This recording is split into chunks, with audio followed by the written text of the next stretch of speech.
So tell us about how it all started. In the beginning of the 20th century, when the first cars were made, they were very, very expensive because there were so few made, and they were made for very wealthy people. And the way they were made is, the names we know as cars, like Mercedes-Benz, Carl Benz, who was the man who made the first motor car, was an automobile engineer. So he made all the mechanics and he made the car work, and then he would go to a company that made carriages for horses. Oh, I see. Okay. And they would make the body because it was similar to what they did for carriages. And that's where we get the word coach built. Yes. Because they made coaches and they called them coach built cars. The very, very best cars were coach built cars. And before the First World War, that's exactly how Alvis, Bentley and Lagonda made them. They would design the engines, design the gearboxes, design the chassis. They would then make the patterns to make the castings. They would then make the castings in their foundries. They would put it together as a rolling chassis. And a rolling chassis is just the four wheels. It's like a naked car. It's like a car without clothes. Yeah. And then what would happen is you would select your coach builder. And you would say, I want my car to be Van den Pla, or I want my car to be Lansfield of London, or I want my car to be Patelli, or I want my car made by Park Ward. And these were all coach builders. And those coach builders, they had no tools. All they did was they took a flat piece of aluminium and a hammer and a sand saddle, and they beat it into this shape. Imagine. Now, I have to explain that so many times. A man today said, no, you can't beat that shape. Yes, you can. You can beat that Of course shape. you can. But it takes weeks and weeks. And with coach building, you have to beat, when you've beaten one side, you have to beat the other side exactly the same. And that's the difficult bit, because everybody can see if the two sides are the It same. has to be symmetrical. Yeah. So, that's how these cars were made. And Alvis never made bodies. You always went to somebody to make your body. It's like a handmade suit. When did they stop producing them? 1967.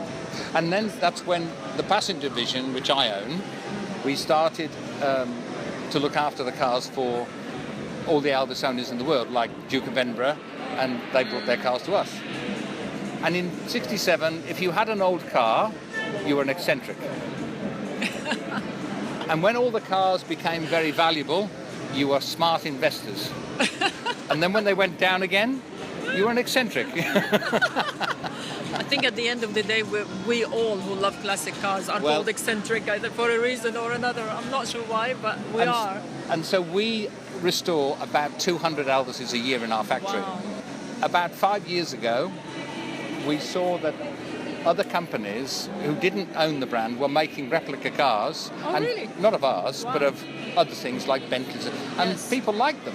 Yes. So I thought, well, if we own Alvis and we own the brand, we don't have to make a replica. No, you just We just say, continue. we take out the drawings, we take down the parts, and it's easier for us to make a new car than restore a car. Do you know that? Exactly. Do you know why? You own the right to. No, but it's easier technically I see. because everything is made new and it fits. Yes. When we take a car, we have people come to us with boxes of a car they had in 1950, and we have a wedding. My daughter's getting married next month or in 6 months. Can you put the car together? Oh my God, that's a big job. Well, it's a big job because when cars are dismantled and they get old, people make mistakes, and when the cars are worth nothing, they make mistakes keeping them together. You see what I mean? Yes. It's like old houses. If you ever do an old house, you never know what the problems are going to be. With a new house, you know exactly what it's going to be. So we just make these, and we just make them to order. Have you got anybody interested already?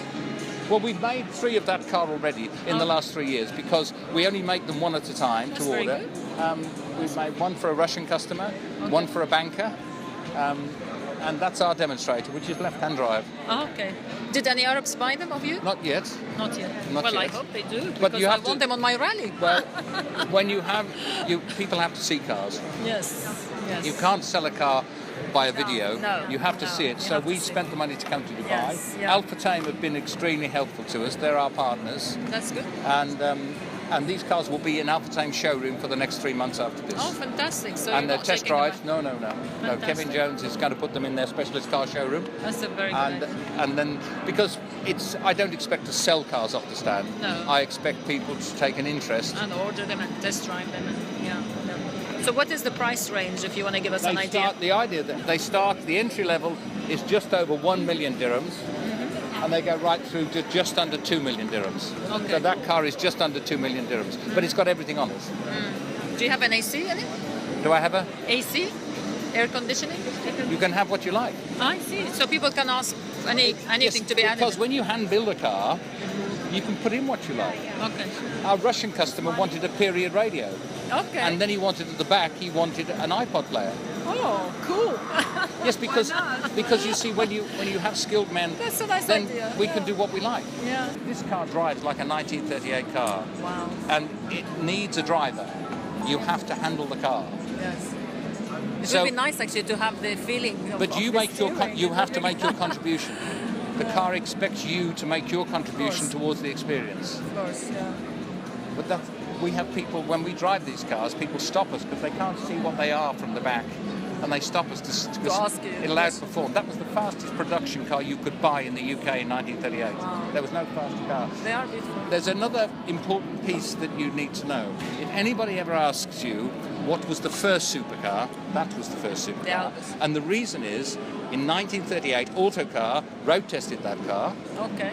And they put a piece in, which we quote in there. In the scheme of things, there are cars, good cars, and supercars. The Alvis falls definitively into the latter category. So when somebody tells you that the first supercar was a Lamborghini Miura in 1960, that was the first.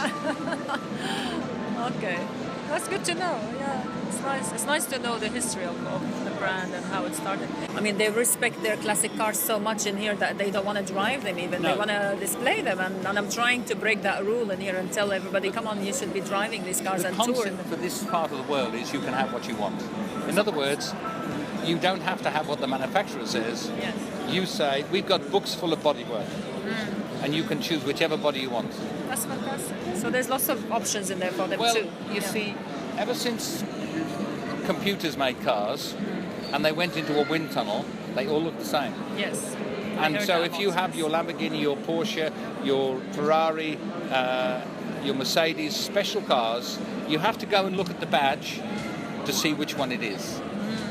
I see what you mean. Yes. You can't. It's true. You can't distinguish. You have to. And so when you look down the line, and then you see a pair of headlights like that, you don't have to look at the badge. Yeah, exactly. Well, you know it's a classic design, which is precious and beautiful. Yeah. Thank you, Alan, so much for your time. Okay.